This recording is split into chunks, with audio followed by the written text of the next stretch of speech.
الحمدللہ صلاۃ و سلام علی رسول اللہ اما بعد۔ محترم محتشم سامعین حضرات، جیسا کہ آپ کو معلوم ہے کہ آج کل کے اس پرفتن دور میں امت مسلمہ کو بہت سے داخلی اور خارجی مسائل کا سامنا ہے۔ ان مسائل میں جہاں الحاد اور سیکولرزم جیسے مسائل ہیں، وہاں داخلی مسائل میں دیوبندیت کا بھی ایک مسئلہ ہے کہ جن کا مقصد امت پر شرک کے فتوے لگانا اور شرک کی آڑ میں محبوبان خدا کی توہین ہے۔ حاضرین محترم، ان حضرات کی جانب سے امت کی اکثریت پر شرک کے فتوے داغے گئے اور شرک کی گردان کرتے ہوئے سرکار دو عالم نور مجسم اور دیگر انبیاء کی شان میں سری گستاخیاں جو ہیں ان حضرات کے قلم سے منصفہ شہود پر آئیں۔ حاضرین گرامی، ہم اس پر ان کی چند مثالیں پیش کرتے ہیں۔ یہ کتاب تقویت الایمان ہے۔ اس کے متعلق رشید احمد گنگوئی صاحب اپنی کتاب فتاوی رشیدیہ کے جلد اول صفحہ 21 پر وہ لکھتے ہیں، کتاب تقویت الایمان نہایت عمدہ کتاب ہے اور رد شرک و بدعت میں لاجواب ہے۔ استدلال اس کے بالکل کتاب اللہ اور احادیث سے ہیں۔ اس کا رکھنا اور پڑھنا اور عمل کرنا عین اسلام ہے۔ یعنی ان کے نزدیک قرآن و حدیث تو اسلام ہوں یا نہ ہوں، لیکن تقویت الایمان کیا ہے؟ عین اسلام ہے۔ تو ان کے عین اسلام میں امت مسلمہ کی اکثریت کو کچھ یوں مشرک کہا گیا ہے۔ یہ صفحہ نمبر 9 ہے۔ کہتا ہے یعنی اکثر لوگ جو دعویٰ ایمان کا رکھتے ہیں تو وہ شرک میں گرفتار ہیں۔ یعنی امت کی اکثریت نعوذ باللہ موصوف کے نزدیک امت کی اکثریت مشرک ہے، شرک میں گرفتار ہے۔ یہ دوسرا حوالہ نور الحسن بخاری صاحب ہیں، ان کی کتاب ہے توحید و شرک کی حقیقت۔ اس کا صفحہ نمبر 35 ہے۔ اس میں وہ لکھتے ہیں، تو یہ ممکن ہے کہ ایک شخص اللہ پر ایمان رکھتا ہو، رسول کریم کی امت کا فرد ہو اور پھر بھی مشرک ہو۔ انتہائی افسوس کا مقام ہے کہ آج یہ ممکن ہی نہیں بلکہ اکثر ہے۔ نعوذ باللہ، یعنی موصوف کے نزدیک امت کی اکثریت مشرک ہے۔ تیسرا حوالہ یہ کتاب ہے سرفراز خان صفدر صاحب کی ملفوظات امام اہل سنت۔ اس کا صفحہ نمبر 230 ہے۔ اس میں لکھا ہوا ہے، آج کل مسلمانوں کی اکثریت شرک میں مبتلا ہے اور مشرکین مکہ سے آگے بڑھے ہوئے ہیں۔ نعوذ باللہ، یعنی کہ آج کا جو مسلمان ہے وہ ان کے نزدیک مشرکین مکہ سے بھی آگے بڑھا ہوا ہے۔ یہ شرک کے فتوے لگا کر انہوں نے امت کو مجروح کیا، امت کی عظمت کو داغدار کیا، اور اس شرک کی گردان میں انہوں نے بہت سے مسائل کا، حضور کے بہت سارے فضائل کا انکار کیا۔ پھر یہ شرک کے فتوے لگانے کے لیے ان لوگوں نے فریب، دھوکہ اور جھوٹ کا سہارا لیا۔ یہ میرے ہاتھ میں کتاب ہے آپ بیتی، اس کی جلد 2 ہے۔ تو اس میں زکریا صاحب فرماتے ہیں، اسماء دہلوی کے حوالے سے نقل کرتے ہیں۔ اسماء دہلوی اپنے لوگوں کے سامنے کہتا ہے، میں جانتا ہوں، یعنی کہ تقویت الایمان کے بارے میں گفتگو کر رہا ہے، اور اس کے بارے میں گفتگو کرتے ہوئے کہتا ہے، یہ صفحہ نمبر 171 ہے، آپ بیتی کی جلد نمبر 2 ہے۔ کہتا ہے، میں جانتا ہوں کہ اس میں بعض جگہ ذرا تیز الفاظ بھی آ گئے ہیں اور بعض جگہ تشدد بھی ہو گیا ہے۔ یعنی کہ تیز الفاظ آ گئے ہیں، انبیاء کی، اولیاء کی گستاخی ہو گئی ہے، اور آگے کہتا ہے کہ بعض جگہ تشدد بھی ہو گیا ہے۔ تشدد کیا ہوا کہ مثلا ان امور کو جو شرک خفی تھے، شرک جلی لکھ دیا ہے۔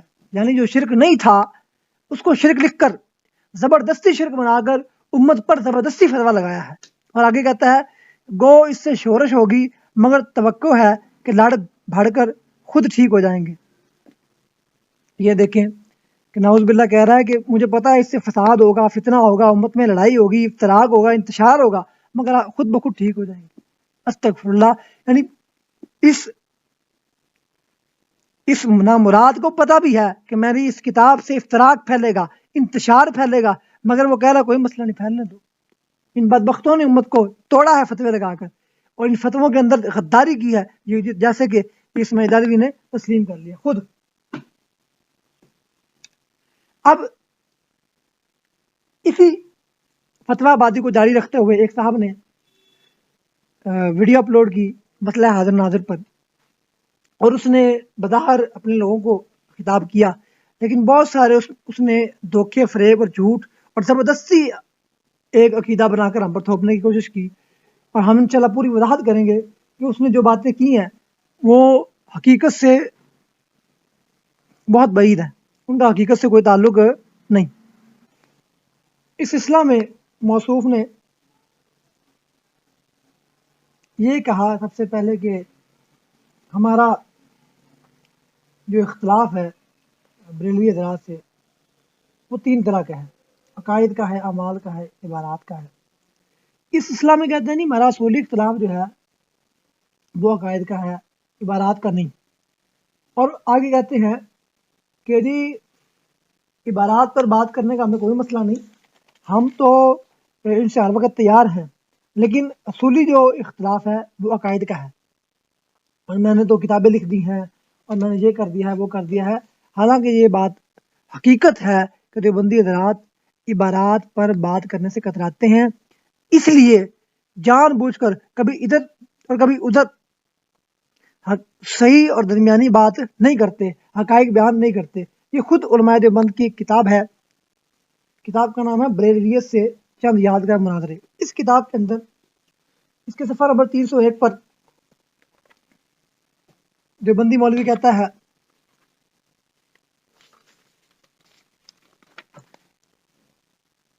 دیوبندی حضرات کے ذہن میں عموماً یہ ہوتا ہے کہ عبارات پر مناظرہ کرنا مشکل کام ہے، اس لیے وہ اس سے احتراز کرتے ہیں۔ یعنی دیوبندیوں کے نزدیک عبارات پہ گفتگو کرنا، مناظرہ کرنا، بحث و مباحثہ کرنا بڑا ایک مشکل کام ہے، اس لیے دیوبندی اس پر بات نہیں کرتے۔ یہ کتاب کا نام ہے بریلویت سے چند یادگار مناظرے، صفحہ نمبر 301۔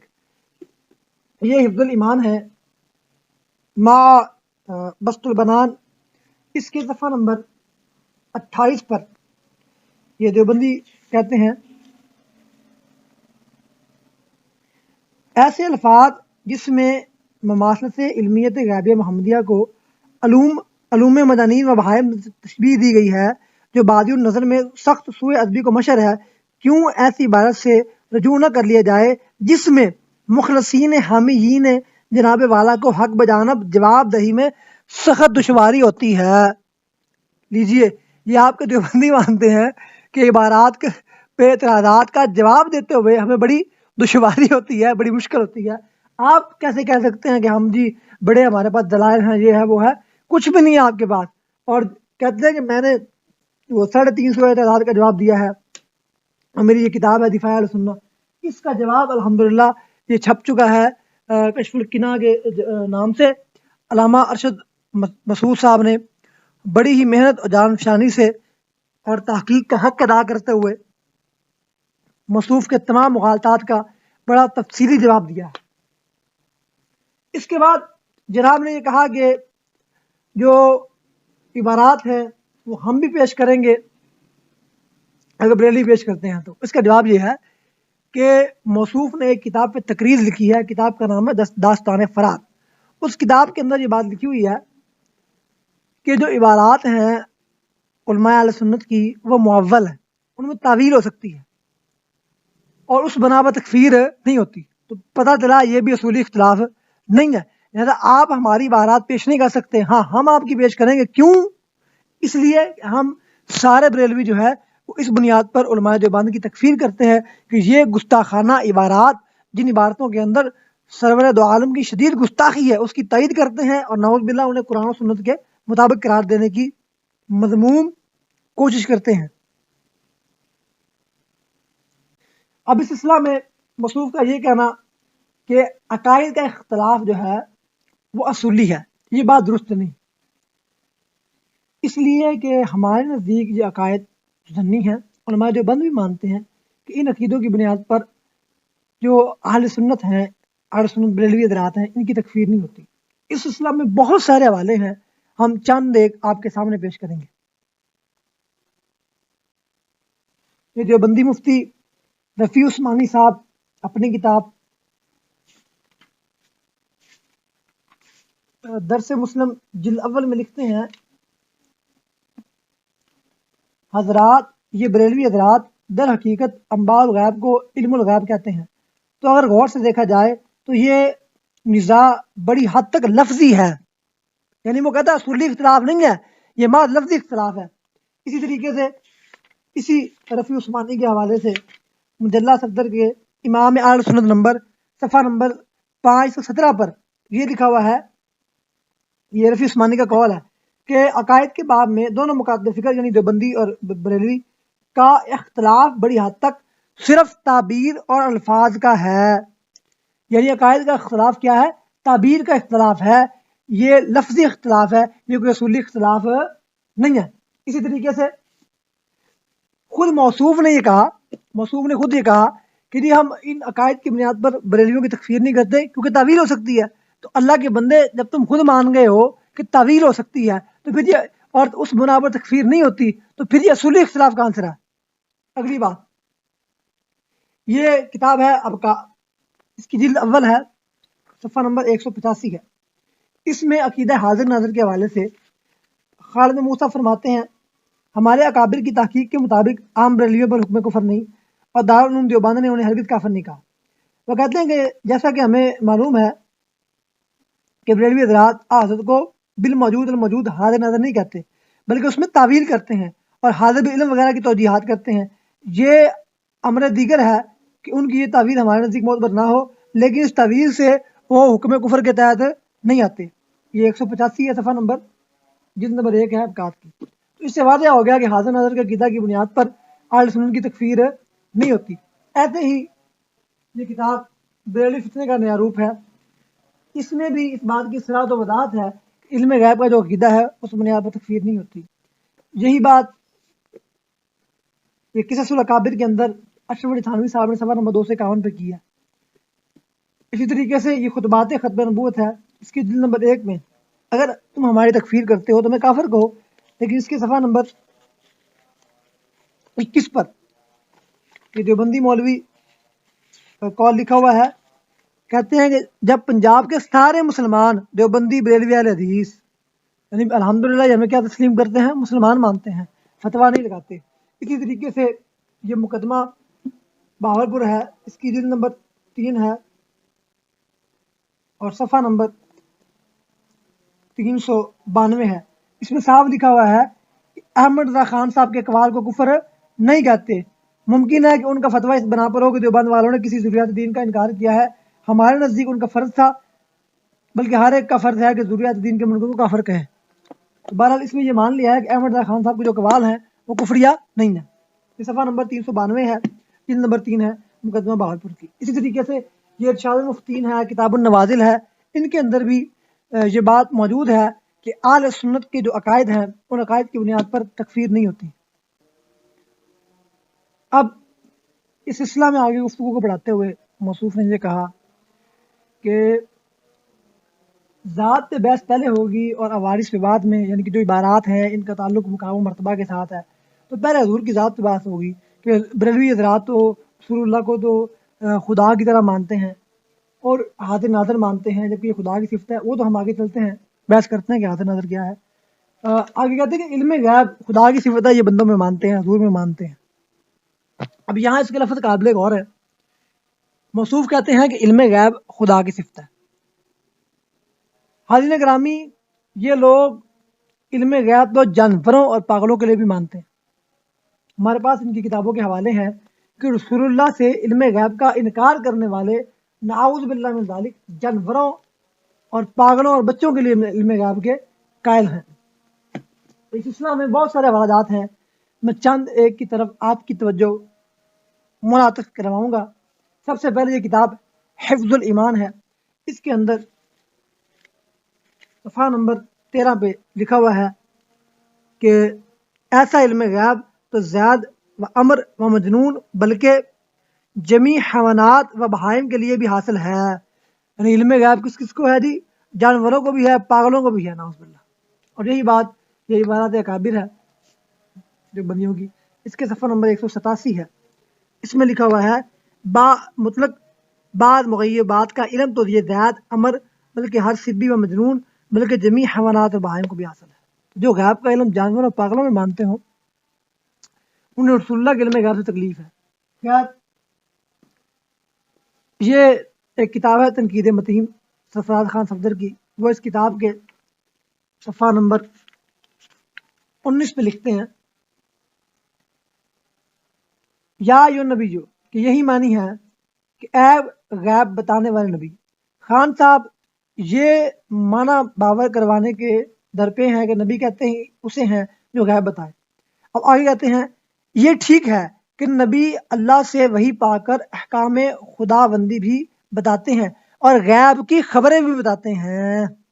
اور آگے اسی کتاب کے صفحہ نمبر 162 پہ کہتا ہے بعض علوم غیبیہ کا عطا ہونا مسلم حقیقت ہے اور کوئی مسلمان اس کا منکر نہیں ہے. اسی طریقے سے یہ ان کی کتاب ہے اظہار العیب. اس کے صفحہ نمبر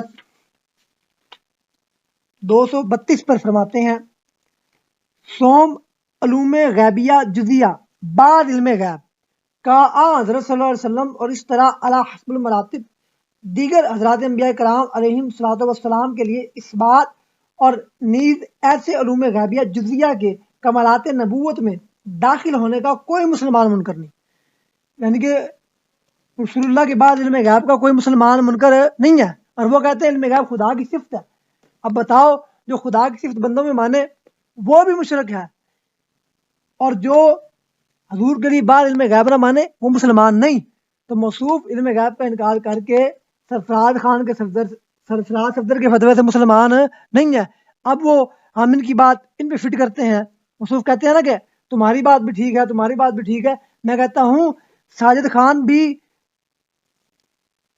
کافر ہے اور یہ سرفراز خان بھی ساجد خان کے فتوے سے کافر ہے اپنے فتوے سے.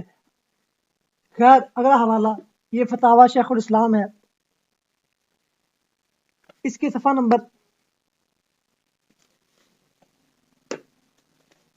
اس کے صفحہ نمبر 171 پہ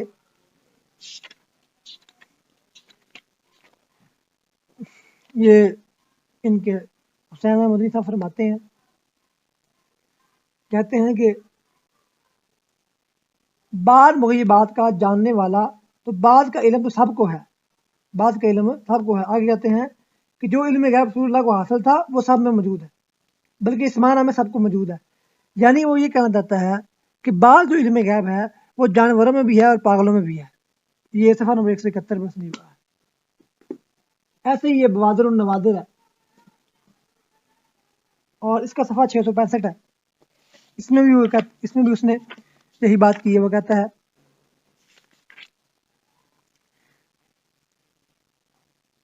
اور علم غیب متناہی اور بواسطہ ممکن کے لیے ممکن الثبوت اور ثابت بھی ہے. یعنی کہتا ہے کہ جو علم غیب متناہی ہے اور بواسطہ ممکن جو ہے وہ ممکن ہے اور علم غیب جو ہے انبیاء کو اولیاء کو حاصل ہے. یہ صفحہ نمبر 665 ہے البوادر والنوادر کا. یہی بات ہے شہاب ثاقب کے اندر بھی ہے اور بہت ساری کتابوں کے اندر یہ بات موجود ہے. خیر ہمارے چند حوالوں سے ثابت ہوا کہ جو بندی حضرات غیر اللہ میں علم غیب مانتے ہیں. تو اگر علم غیب خدا کی صفت ہے تو غیر خدا میں یہ صفت ماننے سے بقول موصوف کو شرک ہو گیا. جب یہ شرک ہو گیا تو یہ سارے حضرات موصوف کے فتوے سے مشرک ہو گئے. اچھا ہو سکتا ہے موصوف یہ کہیں کہ بھائی وہ لغوی معنی میں مانتے ہیں وہ فلاں معنی کے میں مانتے ہیں تو ہم ایڈوانس میں اس کا جواب دے دیتے ہیں کہ بھائی جو آپ نے فتویٰ لگایا ہے اس میں آپ نے لغوی وغیرہ کی صلاح نہیں کی. دیکھیں نا جب ہم کہتے ہیں کہ فقہاء نے جہاں فتویٰ لگایا ہے وہاں ذاتی عطائی کی بات کی ہے تو جو بندی کہتے ہیں کہ بھائی وہاں تو ذاتی عطائی کی بات ہی نہیں ہے یہ ذاتی عطائی کی بات تو تم کر رہے ہو. تو اسی طریقے سے یہ میرے ہاتھ میں کتاب ہے کتاب کا نام ہے دستوں کے بام. اس میں موصوف نے یہی بات کی ہے. تو کہتے ہیں کہ امام محمد نے اس صفحہ نمبر 470 ہے جن نمبر اس کی 2 ہے. یہ جو انہوں نے 4 حصے اکٹھے شائع کیے ہیں تو اس کے صفحہ نمبر 470 پہ کہتا ہے دوسری بات یہ ہے کہ امام محمد نے ذاتی اور عطائی کا فرق بھی نہیں کیا. تو جتنے بھی فقہاء نے تکفیر کی ہے ان میں سے کوئی بھی ذاتی عطائی کا فرق نہیں کرتا. ہم بھی کہتے ہیں کہ فتویٰ آپ نے لگایا ہے اس میں لغوی کی یا اصطلاحی کی کوئی بحث نہیں ہے، لہذا جو فتویٰ جو ہے وہ مطلق ہوگا، اس میں کسی قسم کی کوئی تعویل نہیں ہو سکتی۔ اس کے بعد موصوف نے کہا کہ نور ہونا یہ فرشتوں کی صفت ہے۔ اب اچھا بات ہو رہی ہے ذات کی، اور کہتے ہیں کہ صفت فرشتوں کی ہے، ذرا ان کی عقل دیکھیں۔ اور موصوف کی یہ ساری تقریر تعداد اور جہالت کا مرکہ ہے، لیکن ہم ذاتیات پہ گفتگو نہیں کریں گے، ہم نے صرف مرکزی موضوعات پہ بحث کرنی ہے۔ اور انہوں نے بعد میں ایک پورا لیکچر بھی دیا ہے، اس لیے ہم اس نور و بشر کے موضوع پر ایک جامعہ سی گفتگو اسی کلپ کے اندر کرنا چاہتے ہیں تاکہ الگ سے کرنے کی حاجت نہ ہو۔ انہوں نے کہا کہ سب سے پہلے تو یہ دیکھیں، ہمارے پاس کتاب ہے بشریت النبی، لکھنے والا ہے نور حسن بخاری۔ اپنی اس کتاب میں صفحہ نمبر 10 پہ کہتا ہے، نبی کریم کی بشریت کا مسئلہ دیوبندی بریلوی مکاتب فکر میں مختلف فی نہیں بلکہ دونوں مکاتب فکر کے اہل علم حضرات اس مسئلہ پر 16 آنے متفق و متحد ہیں۔ در حقیقت یہ مسئلہ بعض جہلاء کا پیدا کرتا ہے، کسی فرقے کے علماء کو اس سے کوئی تعلق نہیں، یعنی کہ بشریت کا کوئی انکار نہیں کرتا، اور یہ جہلاء ہیں جو صرف پیٹ کی خاطر اس کو شکوی مسئلہ بنا کر جو ہے وہ اس مسئلے کو پھیلاتے ہیں، ورنہ اس کا انکار کوئی نہیں کرتا۔ اسی طریقے سے یہ اپنی اسی کتاب کے اندر آگے کہتے ہیں کہ نور و بشر کے اندر کسی قسم کا کوئی منافات نہیں، اور کہتے ہیں کہ نور اور بشر کی نہ تو جنس واحد ہے اور نہ ہی ایک دوسرے کی ضد ہے، نور کی ضد ظلمت ہے اور بشر کی ضد جن، لہذا موصوف نے کوئی اپنی کتابیں پڑھنی چاہیے۔ پھر یہ ایک اعتراض کیا حقیقت کا کہ حضور کی حقیقت کیا ہے، تم حقیقت کی بات کرتے ہو۔ ہم کہتے ہیں کہ آپ حقیقت کی تعریف پڑھ لیں تو معاملہ صاف ہو جائے گا۔ یہ دیوبندیوں کی ایک کتاب ہے، اس کا نام ہے اسعاد الفہوم، اس کے صفحہ نمبر 71 پر یہ لکھا ہے کہ تشخصات خارجیہ سے شے کو خالی کرنے کے بعد جو مفہوم باقی رہتا ہے وہ اس شے کی ماہیت اور حقیقت ہے۔ جیسے زید کو جب تمام تشخصات خارجیہ سے خالی کیا تو انسان باقی رہا، یعنی اس کا کہنے کا مقصد یہ ہے کہ جب انسان کو تشخصات خارجیہ سے، مثال کے طور پر آپ کہتے ہیں کہ فلاں قاری ہے، عالم ہے، لیکن جب ان تمام خصوصیات کو ہٹا دیں تو اس کا انسان ہونا رہ جائے گا۔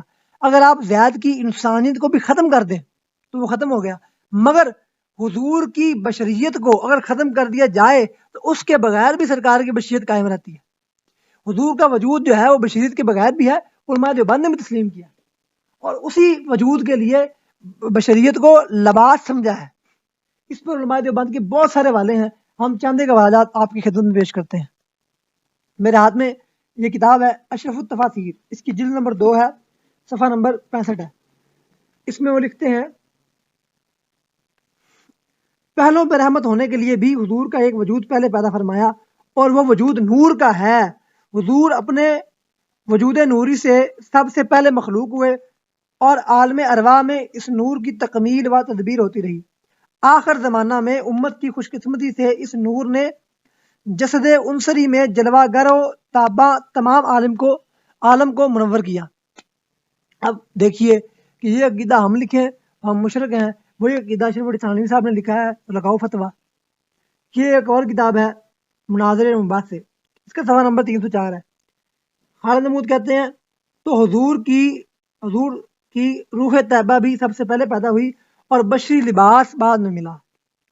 بشری لباس ہے، اب ہم بشری لباس کی بات کریں تو منکر ہے، یہ بشری لباس کی بات آپ کے لوگ کریں تو پھر آپ نے بڑا زور لگایا کہ یہ بشری لباس جو ہے وہ بشریت نہیں ہوتی، تو یہ آپ کے لوگوں نے بشری لباس لکھا ہے۔ یہ ایک اور حوالہ لیں، کتاب کا نام ہے مکتوبات و بیاض یعقوبی، اس کا صفحہ نمبر